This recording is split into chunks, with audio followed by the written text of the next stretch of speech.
Alors, bonjour. Donc, on va reprendre le cours.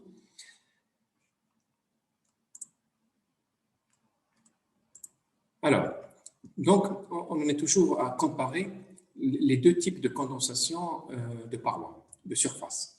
Donc, le condensat, que ce soit le film liquide ou les gouttes de liquide, crée une résistance thermique, RTH, qui va donc exister entre la vapeur et la paroi froide. Et donc, dans la direction de l'écoulement du film liquide, donc il se dirige du haut vers le bas, vous allez avoir une augmentation de l'épaisseur du film liquide et donc une augmentation de la résistance thermique. Or, pour avoir un transfert de chaleur de bonne qualité, il faut minimiser la résistance thermique. Il est préférable donc d'utiliser des surfaces verticales qui soient courtes ou bien des cylindres horizontaux. Comme ça permettra d'avoir de faibles résistances thermiques et donc des coefficients d'échange assez élevés. Alors, le transfert de chaleur au niveau de la condensation en gouttes, il est très supérieur au transfert de chaleur pour la condensation en film. Et idem, le coefficient d'échange de chaleur de la condensation en gouttes, il est très supérieur à coefficient d'échange de la condensation en film. D'accord? Alors, à votre avis, pourquoi c'est le cas? Pourquoi le transfert de chaleur est meilleur pour la condensation en gouttes par rapport à la condensation en film? Vous pouvez répondre soit avec le micro ou bien à travers la fenêtre de discussion.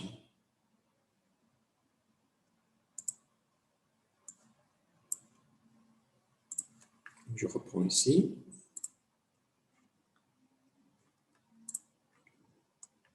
Vous avez les deux types de condensation. D'accord?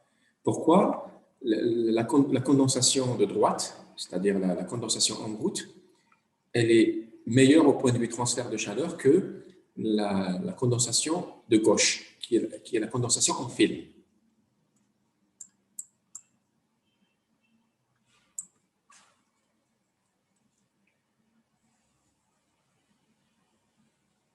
Est-ce que vous avez une idée?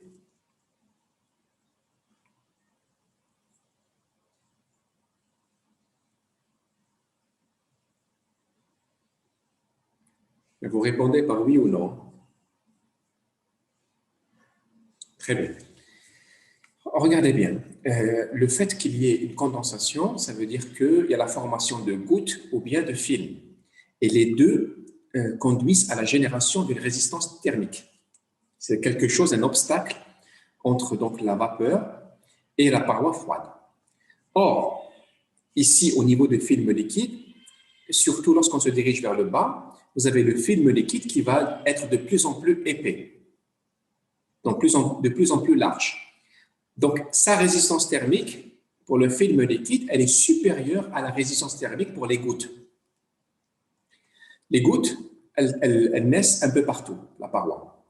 Et je vous ai dit tout à l'heure, lorsque vous avez des gouttes qui vont coalescer, qui vont se regrouper, dans ce cas-là, vous allez avoir de grosses gouttes et la grosse goutte va descendre sous l'effet de la gravité. Donc, en descendant, elle va libérer de l'espace. Donc, la vapeur, elle peut être en contact direct avec la paroi. Et ça favorise la condensation. D'accord?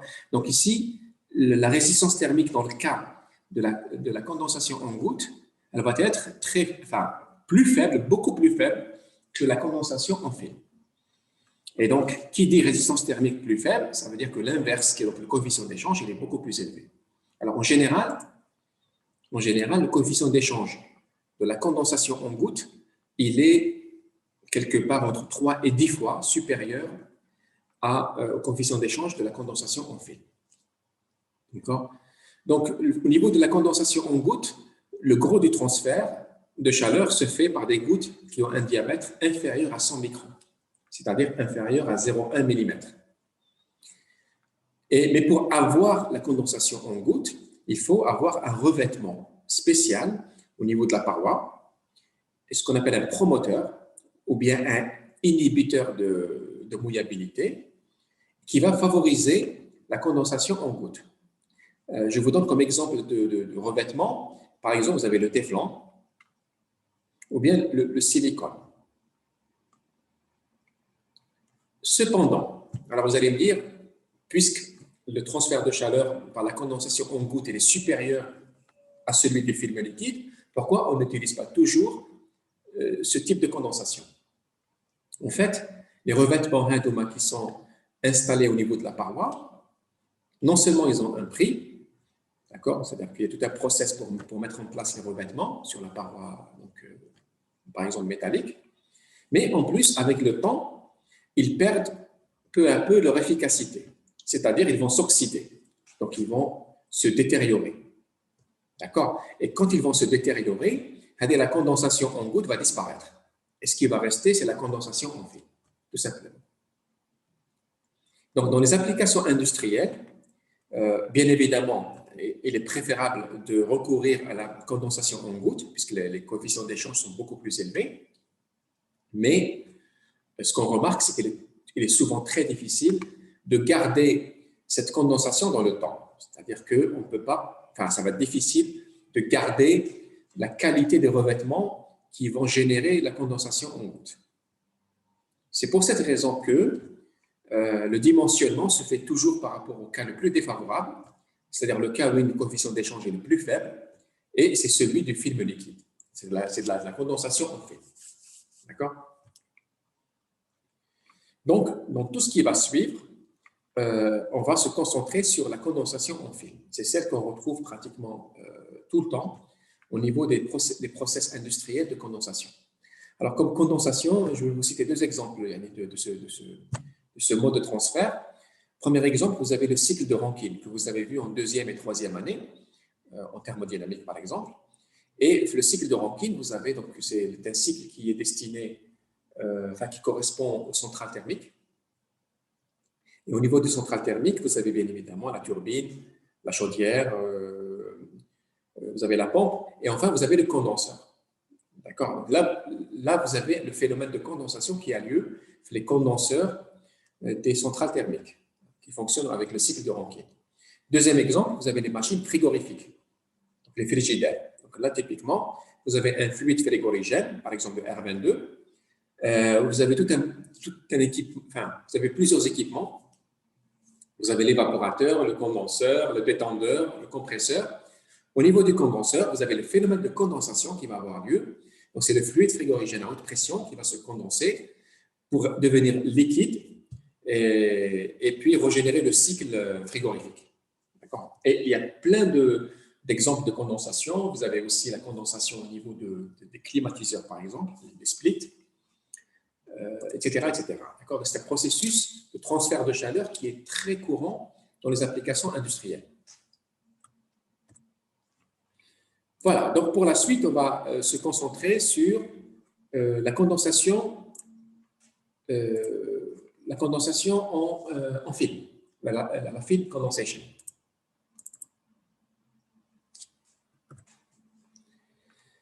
Alors, on va travailler aussi, comme première approche, sur la condensation en film laminaire. On va considérer que le régime est laminaire. On verra par la suite les autres régimes d'écoulement. Et on va travailler sur une plaque verticale. D'accord? Donc, c'est un cas, vous allez voir, c'est un cas qui ressemble beaucoup à ce qu'on a fait le chapitre 3 concernant la convection naturelle le long d'une plaque plane verticale. Alors, pour démarrer, on va définir l'épaisseur du film liquide, qui est donc delta. Vous avez aussi le débit massique du film liquide M point, ce qu'on appelle aussi débit massique de condensat. Et lorsque X, alors qu'est-ce que c'est que X? C'est la direction de l'écoulement. D'accord? C'est-à-dire que c'est, voilà, le X, c'est un axe vertical qui est dirigé vers le bas parce que l'écoulement du film liquide, il va naître en haut et il va donc descendre en bas. C'est-à-dire que la vapeur va se condenser tout au long de la plaque plane verticale. C'est pour ça que l'épaisseur du film va augmenter. D'accord? Donc, lorsque X augmente, c'est-à-dire quand on se dirige vers le bas de la plaque verticale, vous allez avoir l'épaisseur qui va augmenter et le débit qui va augmenter en raison de la condensation continue de la vapeur au niveau de l'interface liquide-vapeur. D'accord? Et cette condensation, elle se fait à Tsat, c'est-à-dire que la température de la vapeur, elle est à Tsat. Et là, j'explique bien que quand est-ce que cette condensation a lieu? C'est lorsque la température de surface de la paroi, ce qu'on appelle la température de la plaque, elle est inférieure à la température de saturation de la vapeur. Et cette température de saturation de la vapeur, elle est définie pour une pression de vapeur donnée. D'accord? Si vous avez, par exemple, de la vapeur pure qui est à 1 atmosphère, la température de saturation sera de 100 degrés. Ça, c'est pour l'eau. D'accord? Maintenant, la température de la plaque, là, on va faire une supposition, on va faire une hypothèse, c'est que la plaque, elle est à température uniforme, c'est-à-dire elle est constante tout au long de la plaque. Alors, quels sont les mécanismes physiques qui vont exister? Alors, là, je vais citer quelques mécanismes les plus importants. En général, lorsqu'on va étudier le film liquide du point de vue théorique, il y a plusieurs mécanismes physiques, plusieurs phénomènes physiques complexes qui vont avoir lieu. D'abord, la vapeur, elle peut être surchauffée, c'est-à-dire que la température de la vapeur à l'infini est strictement supérieure à la température de saturation.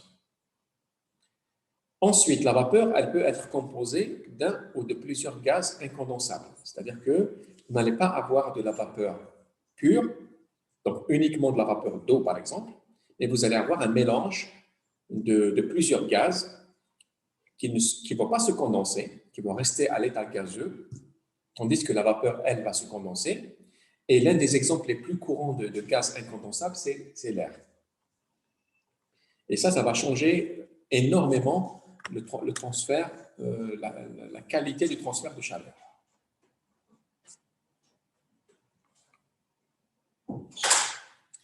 Alors, troisième aspect, troisième phénomène, vous allez avoir donc aussi, il va exister une contrainte de cisaillement à l'interface liquide-vapeur.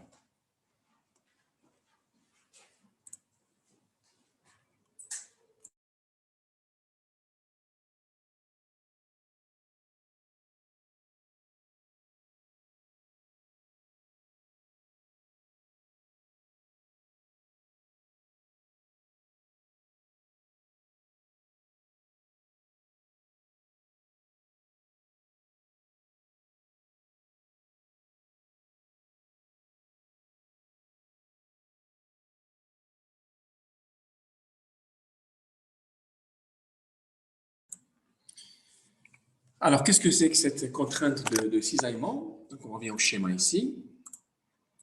Donc, vous avez ici, regardez bien, à l'interface, ici, à l'interface liquide-vapeur, c'est-à-dire qu'au niveau de la frontière entre la vapeur et le liquide, vous avez donc une contrainte de cisaillement qui existe. Alors, elle est d'autant plus importante que la vapeur, la vitesse de la vapeur est élevée et que la vitesse du film, elle est élevée aussi. Maintenant, si la vapeur elle a une faible vitesse ou elle est au repos et que le film liquide est à faible vitesse, dans ce cas-là, cette contrainte-là va baisser en intensité. D'accord? Donc, il existe une contrainte de cisaillement, ce qu'on appelle en anglais shear stress, et elle s'exprime sous la forme du symbole τ. Donc, à l'interface liquide-vapeur, il existe un gradient de vitesse au sein de la vapeur et le film liquide, qui complique énormément la modélisation théorique.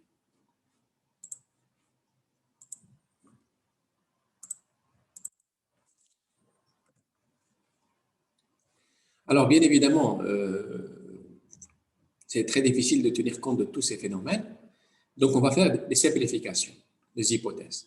Et là où intervient la théorie analytique de Nusselt, qui a été donc produite en 1916. C'est une étude de référence. D'accord? C'est-à-dire que quasiment toutes les études qui se font sur la condensation en film, elles font référence à cette étude-là. Elle a été faite, vous avez donc les coordonnées, les références de l'article. Donc, ça a été fait par Nusselt et publié en 1916. Alors, cette théorie, elle va relier le coefficient d'échange H aux différents paramètres qui interviennent la condensation. C'est l'objectif, hein, c'est de déduire le coefficient d'échange de chaleur diphasique, liquide-vapeur, ou bien le coefficient d'échange de condensation, et qui va matérialiser l'intensité du transfert de chaleur. Le H ou le nombre de Nusselt. Alors, quelles sont les hypothèses Hadou? Après, on va les voir sur un schéma. Nusselt considère que le régime d'écoulement il est laminaire. Laminaire lisse. On va voir ce que c'est. Ça correspond à un nombre de Reynolds inférieur ou égal à 30 pour le film liquide. Il considère que les propriétés sont constantes. Quelles sont ces propriétés thermophysiques? C'est la masse volumique, la conductivité thermique, la viscosité dynamique, etc. etc. C'est-à-dire qu'il va considérer qu'elles sont indépendantes de la température. Ensuite, que la vapeur, elle est considérée comme étant pure et saturée. Qu'est-ce que ça veut dire saturée? Ça veut dire qu'on ne considère pas la surchauffe de la vapeur. D'accord? D'autre part, qu'elle est pure. Qu'est-ce que ça veut dire elle est pure? Ça veut dire qu'elle ne contient pas d'autres gaz incondensables, comme l'air ou d'autres gaz. Donc, il n'y a que de la vapeur d'eau, de l'eau sous forme vapeur.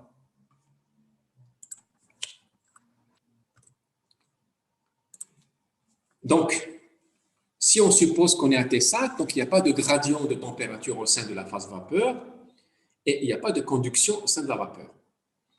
Nous avons comme transfert de chaleur uniquement de la condensation qui va se faire au niveau de la frontière entre la vapeur et le liquide.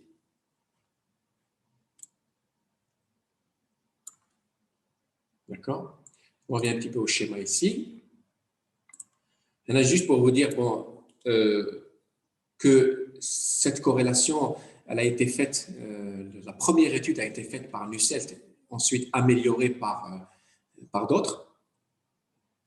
Et là, on va travailler sur ces schémas qui sont très importants.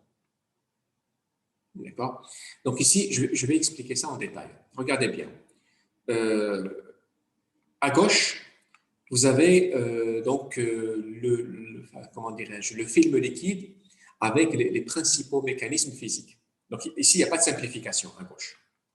Tandis qu'à droite, c'est après avoir fait des hypothèses, donc après avoir simplifié. D'accord? Alors, il s'agit de quoi? Il s'agit donc de la couche limite, ce qu'on appelle boundary layer, c'est-à-dire que c'est le film liquide ici, qui va se condenser, donc, enfin, c'est le résultat de la condensation de la vapeur sur la plaque verticale. Donc, le cas A, c'est sans approximation, donc en tenant compte de tous les phénomènes physiques. Et le cas B, ça concerne les hypothèses qui ont été considérées par Nusselt lorsqu'il a fait son étude théorique. Et ça concerne une plaque qui a une largeur B. Alors, si vous prenez à gauche, d'abord, il faut décrire cette configuration. Regardez bien, vous avez le champ de gravité G, bien évidemment, qui va être responsable de la chute du film liquide. Vous avez la vapeur V, ici. Vous avez la paroi verticale qui est en température de surface TS uniforme. Vous avez le film liquide qui va naître au niveau du bord d'attaque de la plaque, c'est-à-dire au niveau de l'extrémité haute. Okay, donc l'épaisseur de film, elle est nulle au niveau du bord d'attaque de la plaque. Et le problème, il est bidimensionnel, c'est-à-dire vous avez la direction de l'écoulement X, c'est une direction qui est verticale vers le bas, suivant le sens de l'écoulement. Et le Y, c'est la distance à la paroi. Donc vraiment, ça ressemble énormément à ce qu'on a fait en convection naturelle. Donc, il y a ce qu'on appelle une analogie entre les deux mécanismes physiques, les deux chapitres. Alors, là, vous avez donc pour un X donné, vous avez une épaisseur delta, l'épaisseur du film liquide, donc qui dépend de X, bien évidemment qui va être variable suivant X, mais pour un X donné, vous avez une seule épaisseur de film liquide. Un point de X, c'est le débit massique donc du film liquide, donc c'est la quantité de matière qui va traverser la surface de passage ici, pour un X donné. Ensuite, vous allez avoir les deux profils. Vous avez le profil hydrodynamique, le profil des vitesses réelles, ici, ce qu'on appelle Velocity Boundary Layer, donc c'est la couche limite des vitesses. Et vous avez le profil des températures, donc c'est Thermal Boundary Layer, ça veut dire que c'est la couche limite thermique. Donc vous avez le profil des vitesses et le profil des températures. Au niveau des vitesses, vous avez bien évidemment à la paroi une vitesse qui est nulle. Et au niveau de la température, vous avez au niveau de la paroi la température qui est égale à la température de paroi, TS, et qui va donc augmenter pour atteindre des températures de saturation et éventuellement température de la vapeur surchauffée. Ici. D'accord ? Donc ici, bien évidemment, vous avez un gradient de vitesse qui existe entre le liquide et la vapeur. Et ce gradient de vitesse, il est généré par la contrainte de cisaillement à l'interface liquide-vapeur. L'interface, elle est là. L'interface, c'est la frontière entre le liquide à gauche et la vapeur à droite. D'accord? Maintenant, à droite, après avoir fait les simplifications selon les hypothèses de Lukselt, donc vous avez, comment dirais-je, le profil de vitesse qui est là. On va voir que c'est un profil parabolique. Et vous avez, à l'interface liquide-vapeur, vous avez du sur dy pour y égale à delta qui est égal à 0. Qu'est-ce que ça veut dire? Ça veut dire que la contrainte de cisaillement à l'interface liquide-vapeur, elle est nulle, elle est négligée. Tandis que pour la température, on considère qu'au niveau de l'interface, nous avons donc la température de saturation, donc la vapeur, elle est saturée. Donc, il n'y a pas de surchauffe de la vapeur. Et on considère que le profil de température, il est linéaire. C'est sous forme d'une droite. On va voir pourquoi par la suite. D'accord? Donc voilà, je vous encourage vraiment à revoir les deux schémas Hadoop et à bien les comprendre. Donc, le texte, on va expliquer tout ça. Alors, la contrainte de cisaillement à l'interface liquide-vapeur taux, elle est considérée comme étant négligeable.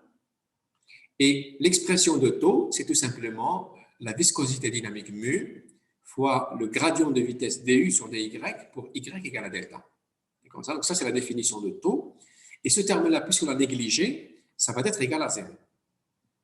Donc, du sur dy pour y égale à delta égale à 0. Et on va utiliser cette propriété lorsqu'on va faire un calcul intégral, lorsqu'on va déterminer le profil des vitesses. Alors, est-ce qu'on a le droit de faire ça, de considérer que cette contrainte, elle est négligeable? C'est ce que j'ai dit tout à l'heure. C'est-à-dire que si le film liquide a une faible vitesse et que la vapeur a une faible vitesse, donc le cisaillement entre le liquide et la vapeur peut être faible, donc négligé. D'accord? Bon, alors le film liquide il a une faible vitesse, ça on le verra par la suite. Donc ça on peut le considérer comme étant juste. D'accord? Vous pouvez le calculer et voir que c'est vrai. Maintenant la vapeur, là, typiquement, là on se place le cas où nous avons soit une vapeur stagnante, c'est-à-dire immobile, qui ne bouge pas, au repos, ou bien qui a une faible vitesse. Alors, bien évidemment, par la suite, si vous sortez du cadre de la théorie de Lukselt, vous pouvez bien évidemment considérer cette contrainte et faire les calculs avec une contrainte qui n'est pas négligeable. Mais ça va compliquer les calculs. Et dans certains cas, vous n'avez pas le choix. Vous devez la considérer. Alors, on continue avec nos hypothèses. Alors, bien évidemment, là, on cite les principales hypothèses. Il y a d'autres hypothèses qu'on va voir et celles qu'on n'a pas considérées. Par exemple, on considère qu'on est au régime permanent, bien évidemment, que donc tout ce qui est dépendance au temps est négligé et n'est pas considéré.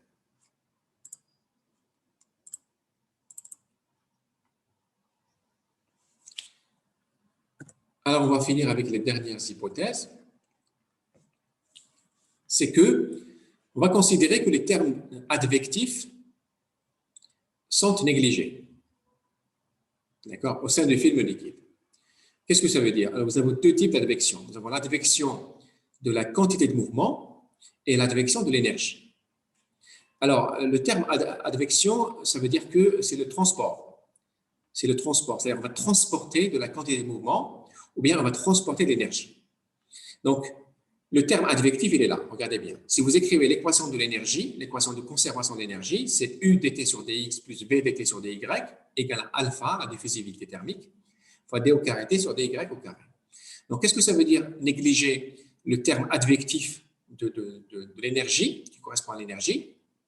C'est tout simplement dire que les vitesses U et V sont tellement faibles que ce terme advectif est nul. Et ça, on peut le considérer, puisqu'on a dit tout à l'heure que les vitesses de film liquide, si vous les calculez, vous allez voir qu'elles sont faibles. Donc, U et V donc, vont impacter ce produit qui va être nul.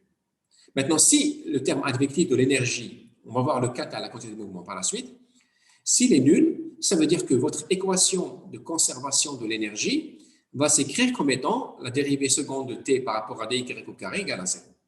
Donc, si vous intégrez deux fois, vous allez avoir le profil de température TY égale à AY plus B.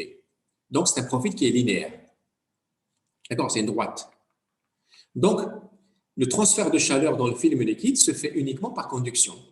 Pourquoi? Parce que le cas le plus général, c'est qu'il se fait par convection.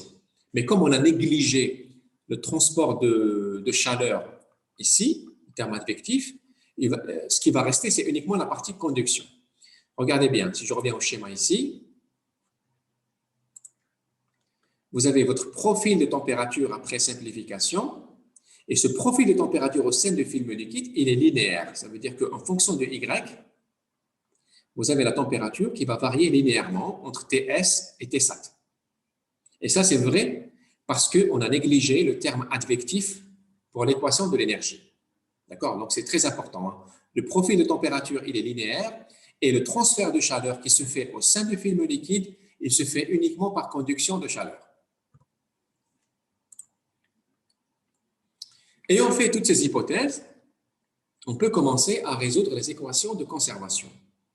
Les équations de conservation, elles se font, on va considérer principalement les deux équations, l'une dans la quantité de mouvement et l'autre de l'énergie. Alors, si vous considérez l'équation de conservation de la quantité de mouvement projetée selon le sens de l'écoulement, et après avoir simplifié, c'est-à-dire après avoir considéré dp infini sur dx égale à ρv fois g, alors cette simplification s'obtient en écrivant l'équation de conservation de la quantité de mouvement projetée sur y. Dans ce cas-là, on va avoir, d'accord, udu sur dx plus vdu sur dy égale à ρl moins ρv sur ρl fois g plus nu l fois d au carré u sur dy au carré. Et cette équation de conservation, puisqu'on a négligé le terme advectif pour la quantité de mouvement, on a considéré que les termes inertiels de vitesse, donc la vitesse U et V, sont faibles.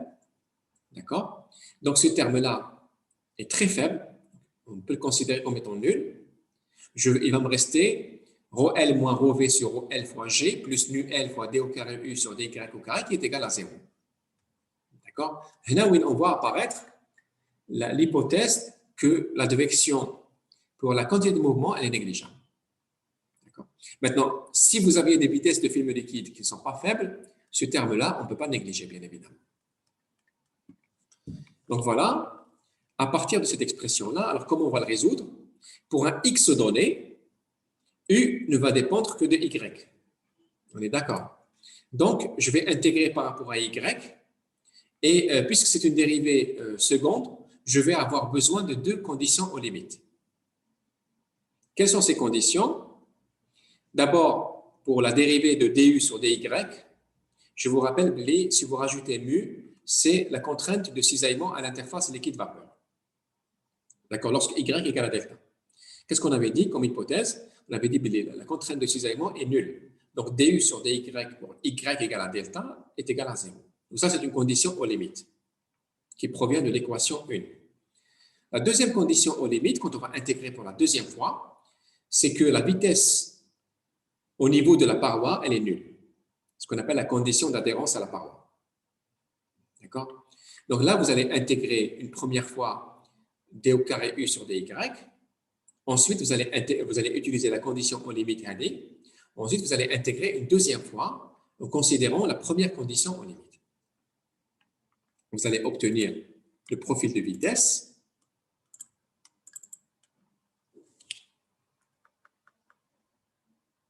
Alors, bien évidemment, je vous encourage à faire le calcul. C'est une double intégrale très simple. Donc, vous allez obtenir le profil de vitesse dans le film liquide. C'est-à-dire, pour un X donné, vous allez avoir ici le U, la dépendance de U à Y. D'accord? Cette dépendance, elle est en fonction de delta, et delta est en fonction de X. Donc, là, vous allez avoir une formule en fonction de Y qui est parabolique. D'accord? Donc, ça explique pourquoi vous avez le profil suivant ici. D'accord? Profil des vitesses qui est parabolique.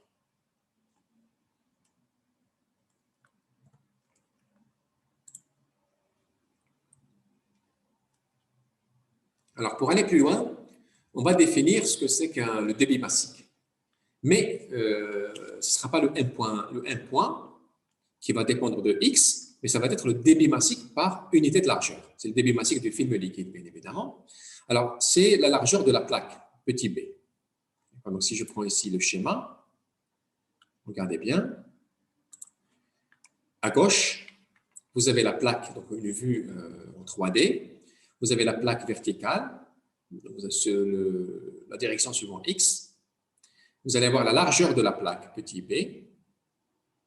Vous allez avoir le film liquide qui va naître à l'extrémité haute, donc c'est le bord d'attaque, et qui va avoir une épaisseur delta qui va dépendre de X. D'accord? Et le gamma majuscule, le X, c'est le débit massique par unité de largeur, c'est-à-dire par mètre de largeur. D'accord? Donc, cette grandeur-là, c'est quoi? C'est tout simplement l'intégrale de la masse volumique liquide par la vitesse qui va dépendre de Y fois d de Y. Et je vais intégrer Y entre 0 et l'épaisseur. Je vous rappelle que le débit massique, c'est la masse volumique fois la vitesse fois la section de passage. D'accord? Donc là, en divisant par B, je vais revenir au schéma ici. Pour un delta donné, je vais avoir donc ici le débit massique par unité de largeur. C'est bien évidemment la masse volumique liquide qui est constante, fois une vitesse moyenne, UM, fois l'épaisseur de film liquide. C'est une autre expression de ce débit massique par unité de largeur. D'accord? Et si je prends la définition intégrale, pour un X donné, je vais intégrer le Y va varier de 0 à delta. 0 étant au niveau de la paroi, et delta, c'est au niveau de l'interface liquide-vapeur. Donc, si vous prenez la formule de la vitesse U de Y qui est fonction de Y, vous allez remplacer U de Y par la formule 3, l'équation 3. Vous allez intégrer entre 0 et delta. Vous allez obtenir le débit massique du film liquide par unité de largeur, B. Ça va être G fois ρ L moins ρ V, l'épaisseur de film liquide à la puissance 3 divisé par 3 mu L. Là, la dépendance de X, elle est au niveau de delta, bien évidemment. C'est delta qui va dépendre de X. Voilà, donc jusque-là, la théorie de Nusselt, on a donc établi le profil de vitesse, donc c'est U de Y pour un X donné. En même temps, on a aussi calculé le débit massique en fonction de l'épaisseur du film liquide. Donc, on va aller plus loin. L'objectif final, c'est quoi? C'est de déterminer le nombre de Nusselt, c'est-à-dire le coefficient d'échange H, qui va me permettre de calculer le transfert de chaleur. Maintenant, comment on peut faire ça? C'est en faisant un bilan, d'accord? Un bilan d'énergie. C'est une équation de conservation de l'énergie pour un petit élément du film liquide. Alors, qu'est-ce qu'on va faire ici? Regardez bien. On va prendre ces schémas qui sont plus simples. Bon, le schéma de gauche, c'est le bilan, la conservation de la masse, tout simplement. C'est-à-dire que la masse qui va rentrer ici pour un élément qui est large de dx va être augmentée de la condensation de la vapeur. Donc, la vapeur va se condenser.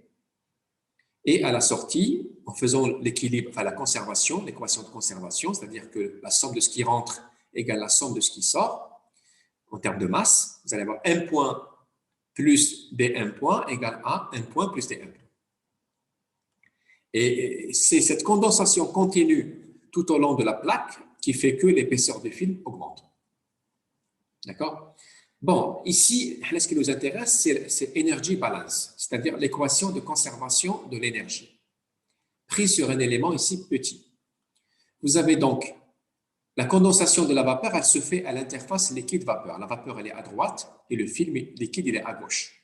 Donc, au niveau de l'interface, vous avez de la vapeur qui va se condenser et donc elle va libérer, puisque la condensation, elle est exothermique, elle libère de l'énergie, de la chaleur. Donc, elle va libérer un flux de chaleur qui est égal à HFG, c'est la chaleur latente de condensation, ou bien l'enthalpie de changement d'état de condensation, HFG, fois D1 point. Et c'est cette chaleur-là qui va être transférée à la paroi froide. C'est Q minuscule. D'accord? Alors, on revient à notre équation ici. C'est ce qu'on écrit ici. Le transfert de chaleur dans le film liquide pour un petit élément dQ est égal à HFG fois D1 point, et c'est la chaleur qui est rejetée par condensation. Or, cette même chaleur, on a fait l'hypothèse, elle n'est pas, l'advection thermique est négligée. C'est-à-dire cette même chaleur-là, elle est transférée à la paroi. Donc, elle n'est pas transportée. Il n'y a pas une partie qui est transportée avec le film par le mouvement, par l'inertie, les termes inertiels du film liquide. D'accord? Et donc, ce transfert-là, dQ, est égal à tout simplement la densité de flux de chaleur à la paroi, Q seconde S, fois la surface, BdX. D'accord? BdX, c'est ça. BdX, c'est ici. Donc, le dx, c'est la hauteur et le b, c'est la largeur. D'accord? Donc, ça, c'est la densité de flux à la paroi. Et cette densité de flux à la paroi, elle correspond à un flux de chaleur conductif. On a dit qu'il n'y a que de la conduction qui se fait au niveau du film liquide. Elle s'écrit avec la loi de Fourier. Donc, Q seconde S, c'est KL fois T sat moins TS sur delta. Ça, c'est la loi de Fourier. D'accord? Et donc, si je fais l'égalité entre les trois équations à Douma, j'obtiens dQ est égal à HFG D1 point est égal à Q seconde PdX. D'accord? Je fais le rapport Q seconde sur HFG. Et ça, c'est égal à D1 point sur B, dx. Et c'est quoi D1 point sur B? C'est tout simplement D gamma, ou le D sigma plutôt, pardon, c'est D sigma sur dx. Parce que D sigma, c'est D1 point sur B, tout simplement, par définition. C'est le débit massif par unité de largeur. D'accord?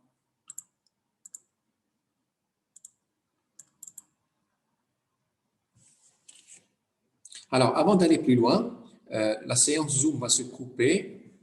D'accord? Donc, on va prendre 10 minutes de pause pour enregistrer donc, la partie heady et on va se retrouver juste après.